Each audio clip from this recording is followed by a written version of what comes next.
Bismillahirrahmanirrahim. Assalamualaikum warahmatullahi wabarakatuh.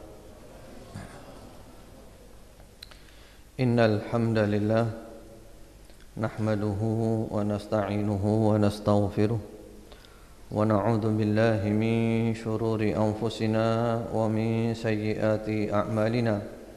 Man yahdihillahu fala mudilla lahu wa man yudlil fala hadiya lahu. وأشهد أن لا إله إلا الله وحده لا شريك له وأشهد أن محمدا عبده ورسوله صلى الله عليه وعلى آله وسلم تسليما كثيرا أما بعد اللهم إنا نسألك علما نافعا ونعوذ بك من علم لا ينفع. Ma'asyiral muslimin, ikhwan wa akhwat fillah rahimakumullah. Hari ini adalah hari Ahad tanggal 29 Dzulhijjah 1434 Hijriah yang bertepatan dengan tanggal 3 November 2013. Insyaallah kita akan mengkaji dari kitab Riyadhus Shalihin, dan hari ini kita tidak ada pertanyaan karena mungkin kajian kita hanya 45 menit saja. Karena jam 10 saya ada acara khutbah nikah insyaallah. Sebenarnya ada pembahasan yang cukup penting, yaitu tentang bulan Muharram, hari Asyura, dan juga tentang hijrah Nabi Muhammad sallallahu alaihi wasallam. Namun insyaallah akan kita bahas nanti malam ba'dal maghrib insyaallah. Sekarang kita berada di kitab Riyadhus Shalihin. Kita masih berada di Kitabul Ilmi, Babu Fadlil Ilmi. Kitab tentang ilmu, bab tentang keutamaan ilmu. Yang terakhir kita berada di hadits yang nomor 1377. Sekarang kita masuk hadits nomor 1378. Dan penomoran ini bukan dari Imam An-Nawawi, tapi dari masing-masing yang mentahqiq kitab tersebut. Qala al-Imam An-Nawawi rahimahullahu ta'ala an Abi Musa radhiyallahu ta'ala anhu annahu qala qala an-nabiy sallallahu alaihi wa ala alihi wa sallam matalu ما بعثني الله به من الهدى والعلم كمثل غيث أصاب أرضا فكانت منها طائفة طيبة قبلت الماء فأنبتت الكلأ والعشب الكثير وكان منها أجادب أمسكت الماء فنفع الله بها الناس فشربوا منها وسقوا وزرعوا وأصاب طائفة منها أخرى إنما هي قيعان لا تمسك ماء ولا تنبت كلأ فذلك مثل من فقه في دين الله ونفعه ما بعثني الله به فعلم وعلم ومثل من لم يرفع بذلك رأسا ولم يقبل هدى الله الذي أرسلت به متفق عليه. Hadits ini diriwayatkan melalui jalan sahabat Abu Musa al-Ash'ari, semoga Allah meridhoinya. Beliau berkata, Nabi Muhammad sallallahu alaihi wa ala alihi wasallam bersabda, perumpamaan, petunjuk dan ilmu yang dengannya Allah mengutus aku adalah seperti air hujan. Air hujan untuk air hujan yang jatuh mengenai tanah. Ya, jadi perumpamaan ajaran yang dibawa oleh Rasulullah Muhammad sallallahu alaihi wasallam Ibaratnya adalah air hujan yang jatuh mengenai tanah. Kemudian sikap tanah itu macam-macam. Jadi ilmunya Nabi itu seperti hujan. Karena itu orang-orang yang mengikuti dakwahnya Nabi, sifat mereka adalah seperti hujan. Dakwahnya itu menyebar kayak hujan. Semuanya terkena dakwahnya, tidak membeda-bedakan.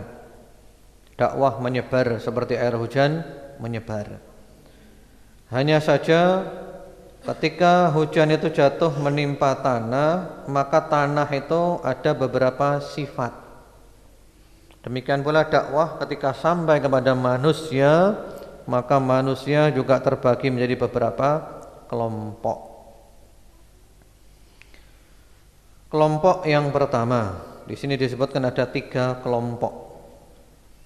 Di antara tanah itu ada yang subur, yang dapat menyerap air dengan baik, lalu menumbuhkan rerumputan dan tanaman yang banyak. Ini kelompok tanah yang pertama. Kena air hujan, tanahnya menjadi subur, bisa menyerap air, bisa nyimpan air, bisa menumbuhkan rerumputan, menumbuhkan tanaman yang banyak. Ada pula tanah gersang yang dapat menampung air. Allah membuatnya bermanfaat bagi orang-orang, mereka minum, memberi minum ternak, dan bercocok tanam dengan air itu.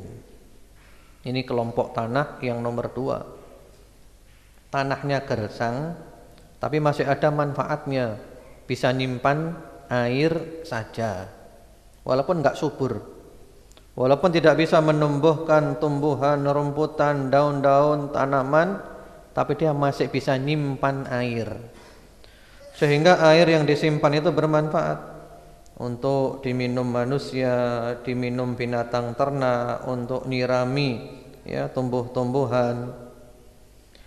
Kemudian sifat tanah yang ketiga, selain itu ada juga tanah yang keras, yang tidak dapat menampung air dan tidak bisa menumbuhkan tumbuh-tumbuhan.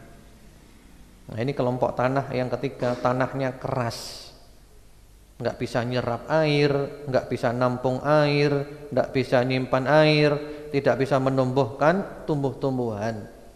Ya, mental, kena hujan-hujannya malah mental. Demikianlah perumpamaan orang yang memahami agama Allah dan yang mengambil manfaat dari yang aku bawa, maka dia belajar dan mengajarkannya. Demikian pula perumpamaan orang yang tidak mau menerima hal itu sama sekali, yakni tidak menerima petunjuk Allah yang aku bawa. Jadi maksud daripada perumpamaan ini diantara metode pengajaran Nabi Muhammad sallallahu alaihi wasallam membuat perumpamaan. Tujuan daripada perumpamaan ini sesuatu yang tidak tampak menjadi tampak, yaitu manusia sifatnya juga seperti tanah ini ketika mendapat ilmu dari Al-Quran dan Sunnah Rasulullah Muhammad sallallahu alaihi wasallam. Yang pertama-tama sifatnya manusia seperti tanah yang subur, bisa menyerap air, bisa menumbuhkan ya tumbuh-tumbuhan. Ini yang pertama. Jadi orang ketika dapat ilmu, dia faham, dia ngerti, dia hafal, dia mengamalkan, dan dia mengajarkan. Ini adalah manusia yang paling beruntung. Kemudian yang kedua, sifat manusia ketika menerima dakwah Rasulullah Muhammad sallallahu alaihi wasallam adalah seperti tanah yang gersang tapi bisa nampung air. Tanah gersang tapi bisa nampung air, sehingga air bisa dimanfaatkan untuk minum binatang, untuk menyirami tumbuh-tumbuhan. Nah, maksudnya yang kedua ini manusia itu diantara sifatnya adalah ketika menerima dakwah dia itu hafal, walaupun dia tidak paham, tapi dia hafal, sehingga dia masih bisa masih bisa mengamalkan hafalannya. Contohnya, ini contoh yang paling banyak yang hafal Al-Quran, hufadzul Quran. Banyak di antara para hufadzul Quran itu enggak paham. Mungkin juga bahasa Arab enggak ngerti. Tafsir juga tidak ngerti. Tapi dia hafal. Sehingga dia bisa mengajarkan hafalannya. Iya kan? Jadi ibaratnya air, dia bisa nyimpen air. Walaupun tanah itu tidak mendapat manfaat dari air itu, tapi orang bisa mengambil manfaat dari air itu. Jadi dia hafal, enggak faham, sehingga dia masih bisa mengajarkan hafalannya kepada orang lain. Atau juga mungkin pengamalan dia kurang, tapi masih ada manfaatnya bagi orang lain, walaupun tidak seperti yang pertama tadi. Kemudian kelompok manusia yang ketiga adalah seperti tanah yang keras, tidak bisa nyerap air, tidak bisa nyimpan air, tidak bisa menumbuhkan tumbuh-tumbuhan. Nah, ini manusia yang benar-benar nolak dakwah. Ditutup telinganya, ditutup matanya, ditutup hatinya, tidak mau nerima dakwah sama sekali. Nah, sekarang kita kembali kepada diri kita masing-masing. Kita mau jadi kelompok yang mana?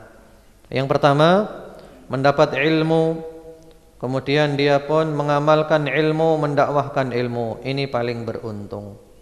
Kelompok yang kedua, mendapatkan ilmu, dia tidak paham tapi dia hafal, sehingga dia masih bisa memberi manfaat dengan hafalan yang dia miliki.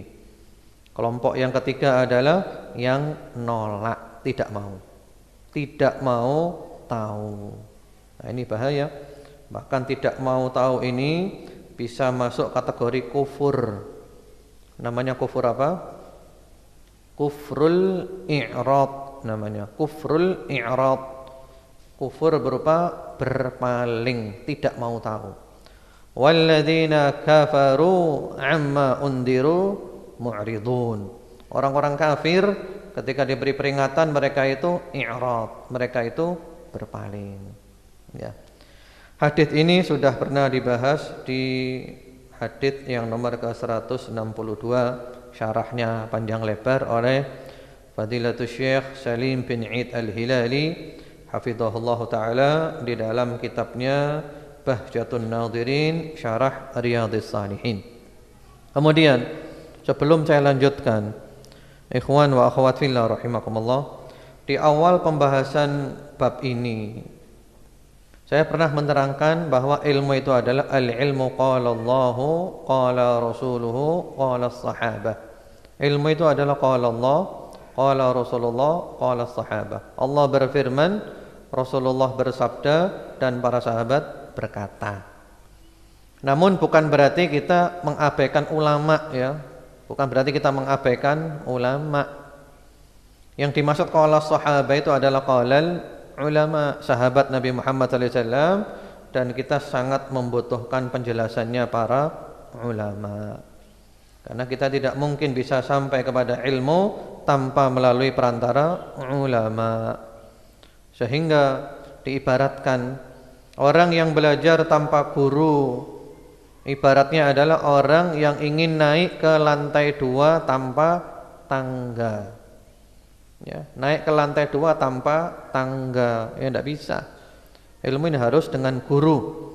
Ilmu ini ada sanadnya, ada sanadnya, ada nasabnya yang dikenal dengan mata rantai guru, yang bersambung dari kita ke guru kita, dari guru kita bersambung ke gurunya, dari gurunya bersambung ke gurunya, sampai kepada para sahabat Rasulullah Muhammad sallallahu alaihi wasallam, sampai kepada Rasulullah Muhammad sallallahu alaihi wa ala alihi wasallam. Jadi bukan berarti kita mengabaikan ulama ya. Ulama itu perlu, kita butuh ulama. Kita butuh ulama. Tidak mungkin kita belajar tanpa ulama. ulama yang punya sanad sampai kepada Rasulullah Muhammad sallallahu alaihi wasallam, yang patokannya adalah dua pusaka Nabi Muhammad sallallahu alaihi wasallam, Al-Qur'an was sunnah. Kemudian ada ucapan seperti hadis Nabi ini dari wasiatnya sahabat Ali bin Abi Thalib radhiyallahu taala anhu, Amirul Mukminin. Sahabat Ali punya wasiat kepada sahabat setianya yang bernama Kumail bin Ziyad An-Nakhai. Kumail bin Ziyad An-Nakhai. Dan wasiat sahabat Ali ini disebutkan oleh para ulama di dalam kitab-kitab mereka dan dipuji oleh mereka. Di antaranya oleh Al-Khatib Al-Baghdadi di dalam kitabnya Al-Faqih wal Mutafaqih. Kemudian juga oleh Ibnu Abdil Bar di dalam kitabnya Jami' Bayanil Ilmi wa Fadlih. Kemudian juga oleh Ibnul Qayyim di dalam kitabnya Miftah Daris Sa'adah, dan diterangkan panjang lebar syarah daripada wasiat sahabat Ali bin Abi Thalib radhiyallahu taala anhu kepada sahabat setianya yang bernama Kumail bin Ziyad An-Nakhai rahmatullahi alaih. Dan wasiat ini dimuat secara lengkap beserta syarah-syarah para ulama oleh Fadilatul Syekh Salim bin Eid Al-Hilali hafizahullahu taala dalam sebuah kitab yang diberi judul Al-Is'ad bi dzikri wasiyati Amiril Mukminin Ali bin Abi Thalib lil Kumail bin Ziyad. Ya, bagus wasiatnya. Yang mana wasiat itu berkisah tentang sahabat Ali bin Abi Thalib radhiyallahu taala anhu pada suatu hari berjalan mengajak Kumail bin Ziyad ke tanah lapang, sudah sepi, enggak ada orang sama sekali. Lalu sahabat Ali menyampaikan wasiatnya yang luar biasa, panjang wasiatnya. Di antara isinya adalah, ya Kumail, an-nasu thalatha. Wahai Kumail, manusia terbagi menjadi 3 kelompok. Ya, manusia terbagi menjadi 3 kelompok. 3 kelompok manusia. Yang pertama-tama adalah fa'alimun rabbani. Yang pertama adalah alim rabbani. Siapa alim rabbani itu? Alim rabbani adalah alladzi alima wa amila wa 'allama. Orang yang punya ilmu, mengamalkan ilmu dan mengajarkan ilmu. Ini orang yang beruntung. Alim rabbani, yang mereka mengamalkan surat wal asri sehingga mereka selamat dari kerugian. Punya ilmu, mengamalkan ilmu dan mengajarkan ilmu. Kelompok yang kedua adalah wa muta'allimun ala sabili najah. Orang yang mencari ilmu tujuannya adalah mencari selamat. Ya, orang yang terus belajar, tidak pernah berhenti dari belajar. Terus belajar, terus belajar, terus belajar. Saya ingin selamat, saya ingin selamat. Karena belajar tidak ada batasnya. Ya, belajar ini tidak ada batasnya. Minal mahdi ilal lahdi, mulai dari buaian sampai masuk liang lahat. Tidak ada batas, belajar terus. Sehingga di majelis-majelis para ulama itu banyak yang hadir orang-orang tua. Ada yang ngaji, berapa lama kamu ngaji di sini? Sudah 30 tahun. Sudah berapa lama kamu ngaji? 40 tahun. Jadi ngajinya puluhan tahun, ya. Bukan ngaji setahun sudah terus seakan-akan manusia paling pinter di muka bumi. Nyalahkan sana, nyalahkan sini. Jadi terus belajar demi selamat. Saya kepingin selamat. Karena ilmu tidak ada batasnya. Ilmu ibarat lautan. Semakin kita masuk ke dalamnya, ternyata semakin tampak betapa dalamnya ilmu itu. Kemudian yang ketiga adalah wahamajun ra'a'un atba'u kulli na'iq yamiluna ma'a kulli rih lam yastadhi'u binuril ilmi walam yalja'u ila ruknin watiq. Yang ketiga adalah wahamajun ra'aun, ai juhalun hamqa. Ya, yang ketiga ini adalah orang bodoh lagi dungu. Bodoh lagi dungu. Maksudnya ya bodoh keminter. Tidak ngerti seakan-akan sok ngerti. Nah, ini banyak manusia model gini sekarang. Tidak ngerti sok ngerti. Dia mengikuti semua teriakan dan dia berjalan sesuai dengan arus angin. Ada teriakan ke sana, ikut ke sana, teriakan ke sini, ikut ke sini, angin ke barat, ikut ke barat, angin ke timur, ikut ke timur. Tidak mempunyai prinsip. Tidak punya prinsip. Mereka tidak mempunyai penerangan ilmu, cahaya ilmu. Tidak punya penerangan cahaya ilmu, karena ilmu ini adalah cahaya. Kalau kita tidak punya ilmu, berarti kita tidak punya cahaya. Kalau tidak punya cahaya, berarti kita berada di dalam kegelapan. Kalau kita di dalam kegelapan, berarti apa? Nabrak-nabrak. Ya, masjid ini aja kalau gelap gulita malam, enggak ada lampu sama sekali dan kita tidak tahu jalan. Yang terjadi adalah kita nabrak tembok, nabrak tiang, nabrak ini, tidak ada cahaya. Ilmu adalah cahaya. Walam yalja'u ila ruknin watiq, dan mereka tidak berpegang kepada pegangan yang kokoh. Maksudnya tidak mempunyai guru. Nah, punya guru itu penting. Punya guru itu penting. Tidak punya guru tersesat. Ya, harus punya guru. Berguru kepada guru yang banyak boleh. Yang penting sesuai dengan sunnah. Tapi usahakan ada satu guru panutan yang punya ilmu dan kita percaya kepada dia. Dia punya ilmu, kita percaya, ya, bertakwa kepada Allah, diikuti. Karena kalau kita tidak punya guru panutan, kita akan bingung. 1000 guru, 1000 pendapat, 1000 fatwa, bingung. Jadi punya pegangan guru. Jadi itu kelompok-kelompok manusia. Ada 3 macam. Itu wasiat sahabat Ali bin Abi Thalib radhiyallahu taala anhu kepada Kumail bin Ziyad. Namun tidak ada hubungannya dengan doa Kumail ini ya. Nah, kalau doa Kumail itu bukan ajarannya Ahlus Sunnah wal Jamaah. Itu doa yang enggak jelas. Ya, sanadnya enggak jelas dan itu milik kelompok lain. Selanjutnya, wa'an, hadits ini muttafaqun alaih, disepakati oleh Al-Imam Al-Bukhari dan Imam Muslim rahmatullahi alaihima.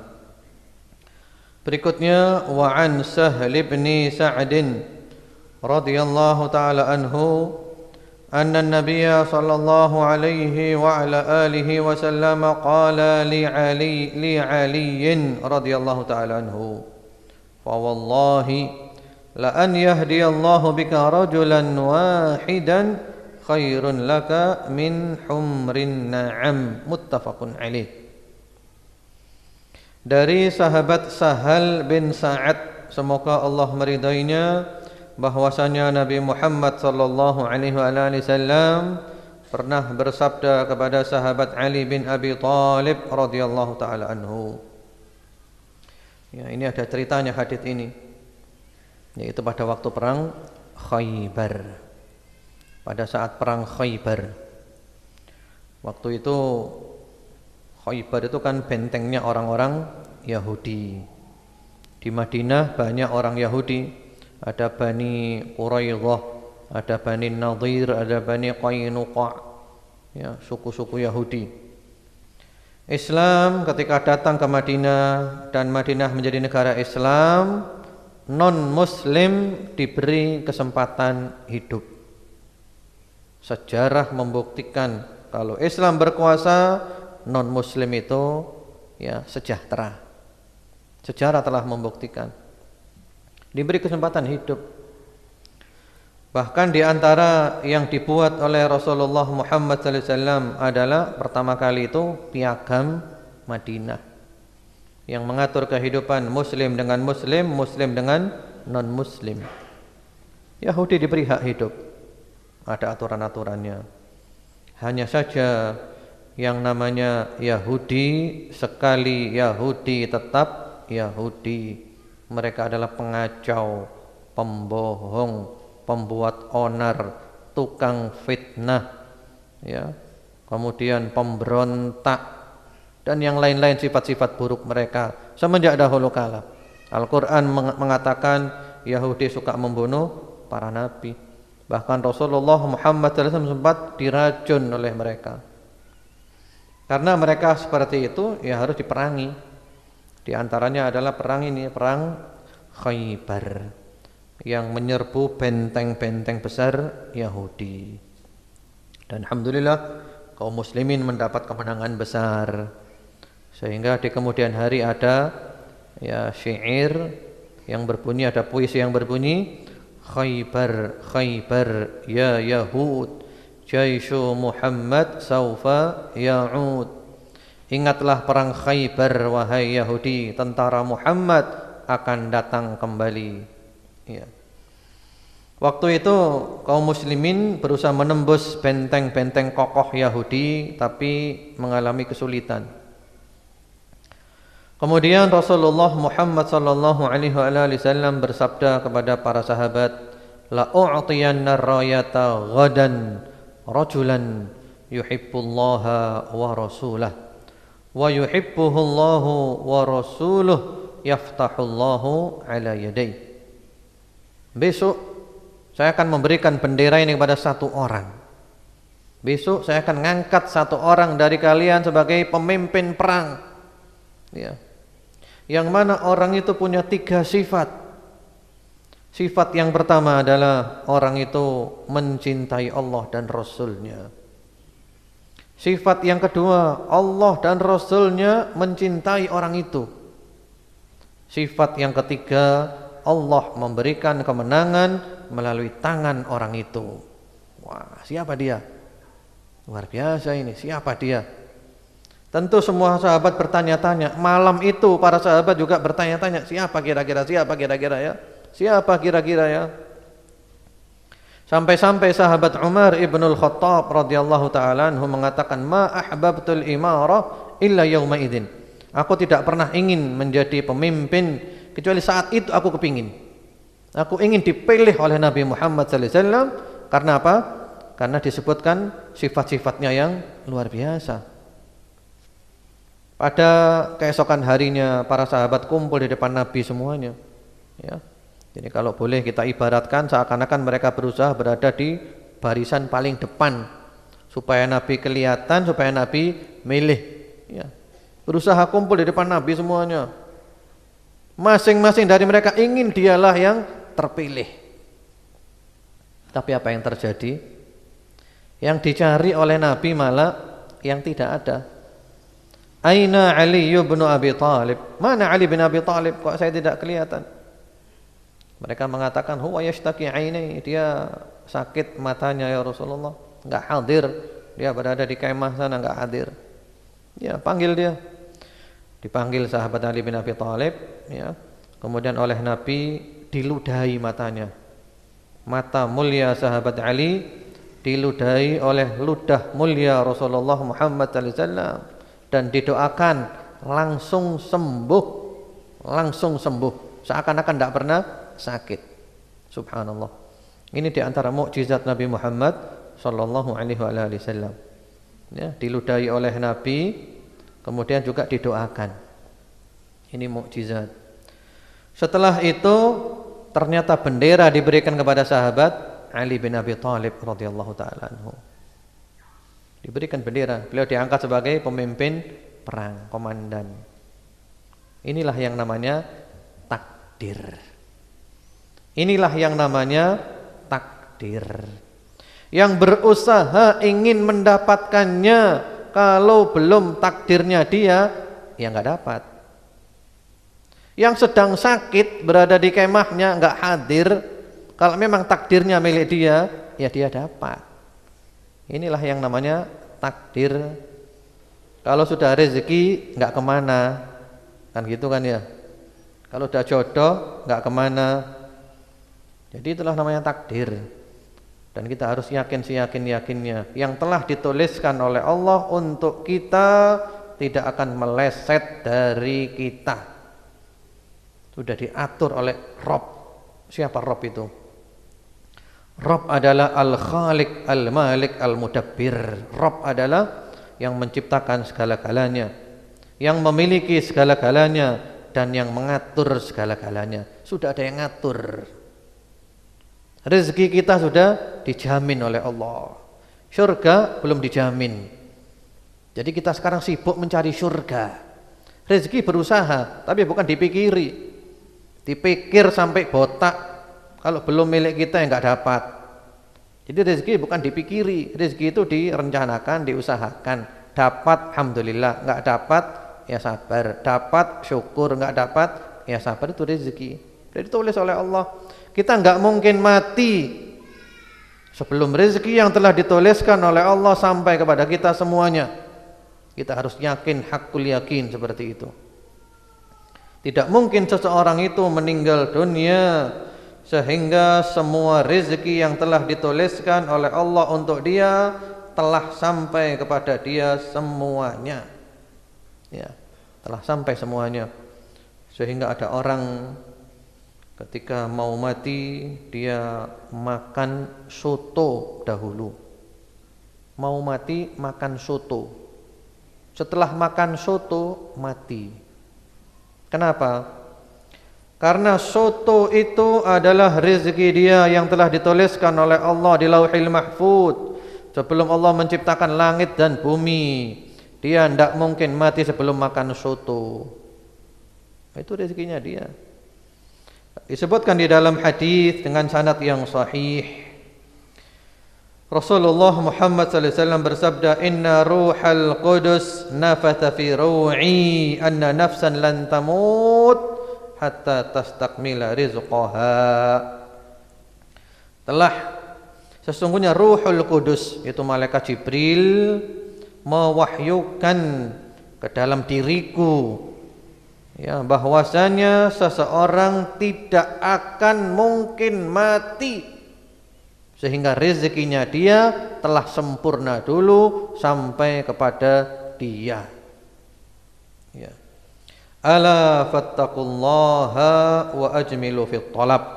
Ketahuilah, bertakwalah kepada Allah dan carilah dengan cara yang terbaik. Ya, jadi kita mencari dengan cara yang terbaik. Maksudnya adalah mencari dengan cara yang halal. Jangan sampai mengorbankan agama. Wala yahmilannakum istibta'ur rizq an tatlubuhu bima'asillah. Jangan sampai gara-gara merasa rezeki lambat datang, akhirnya kalian mencari rezeki dengan melakukan maksiat kepada Allah. Rezeki kok enggak datang-datang ya? Akhirnya menempuh maksiat demi untuk mendapatkan rezeki. Jangan, kata Rasulullah sallallahu alaihi wasallam. Fa innahu la yudraku ma 'indallah illa bi ta'atih. Karena sesungguhnya yang di sisi Allah tidak bisa kita dapatkan kecuali dengan taat kepada Allah. Kalau ingin dapat taat kepada Allah, maksiat malah enggak dapat. Ya. Mestinya dapat yang halal, gara-gara maksiat dapat yang haram, rugi. Kemudian setelah itu diserahkan bendera kepada sahabat Ali bin Abi Thalib radhiyallahu taala anhu. Rasulullah memberikan wasiat-wasiat, di antara wasiatnya adalah fa wallahi la an yahdiyallahu bika rajulan wahidan khairun laka min humrin na'am. Demi Allah, seandainya Allah memberi hidayah kepada seseorang melalui dirimu, maka yang demikian itu lebih baik bagimu daripada mendapatkan onta-onta merah, onta-onta yang mahal. Muttafaqun alaih. Hadis ini disepakati oleh Imam Bukhari dan Imam Muslim rahmatullahi alaihima. Maksudnya, seandainya satu orang mendapat hidayah dari Allah melalui kita, ini lebih baik daripada harta yang berlimpah. Jadi onta merah itu harta orang Arab saat itu yang paling mahal. Onta merah. Kalau sekarang mungkin apa? Mobil-mobil yang mewah ya. Mobil yang mewah itu apa sekarang? Paling mewah di Indonesia. Ya. Jadi lebih baik daripada harta duniawi materi yang sangat banyak. Dan ini merupakan motivasi di dalam berdakwah. Orang dakwah itu tidak ada ruginya. Orang nerima dakwah kita, tidak nerima dakwah kita, enggak masalah. Kita sudah dapat ganjaran karena sudah menyampaikan. Orang nerima, alhamdulillah. Maka kita mendapat ini lebih baik daripada onta-onta merah, harta yang berlipat-lipat. Dia mengamalkan, kita selalu dapat kiriman daripada apa yang dia amalkan tanpa mengurangi ganjarannya dia. Terus. Karena itu ada sebuah kaidah, ikhwan wa akhwat fillah rahimakumullah, kaidah dalam ilmu dakwah. Ya, kaidah ini jangan pernah dilupakan. Penting kaidah ini. Penting dan penting. Kaidahnya berbunyi al-ajru yaqa'u bi mujarradid da'wa wa la yatawaqqafu 'ala al-istijabah. Ya, pahala sudah didapatkan dengan sekedar berdakwah dan tidak tergantung oleh diterimanya dakwah. Kita menyampaikan dan dapat ganjaran sudah.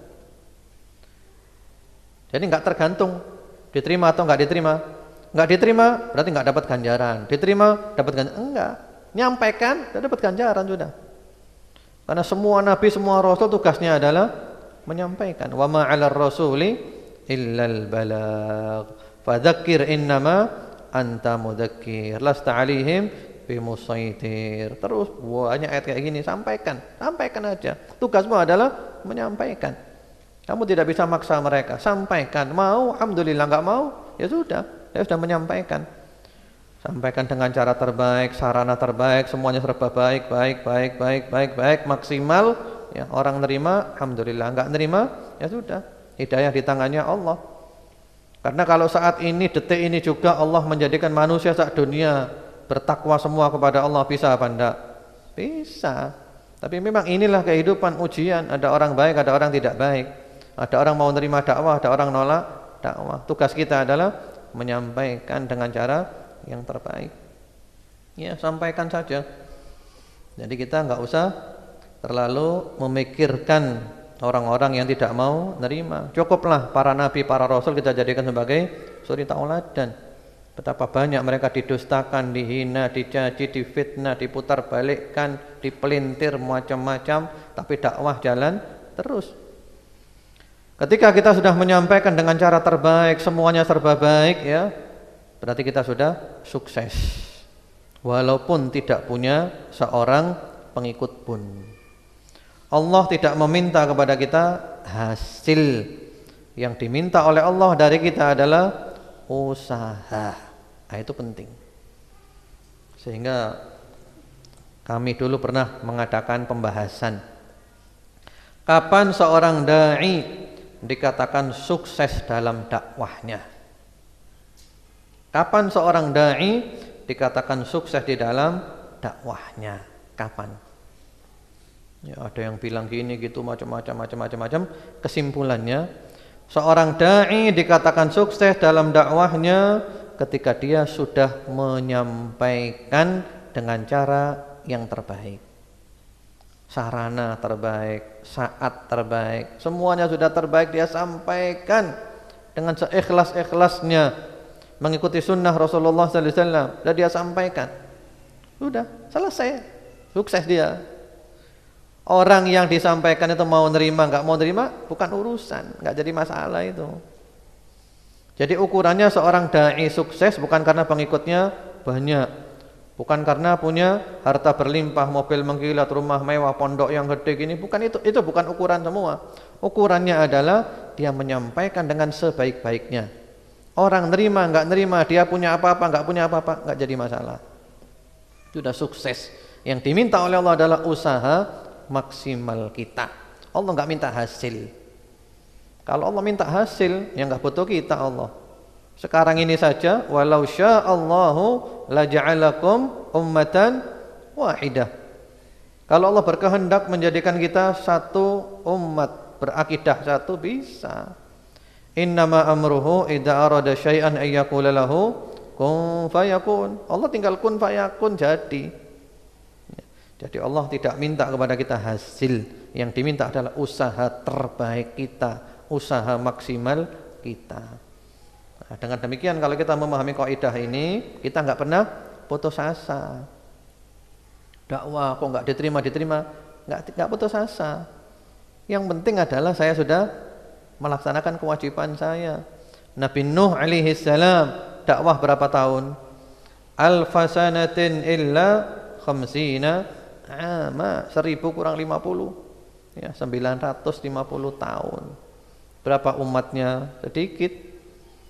Ada pendapat mengatakan 80, ada pendapat mengatakan kurang dari itu. Jadi Nabi Nuh itu sekian tahun sekali baru dapat orang satu. Sekian tahun dapat orang satu. Apakah beliau gagal?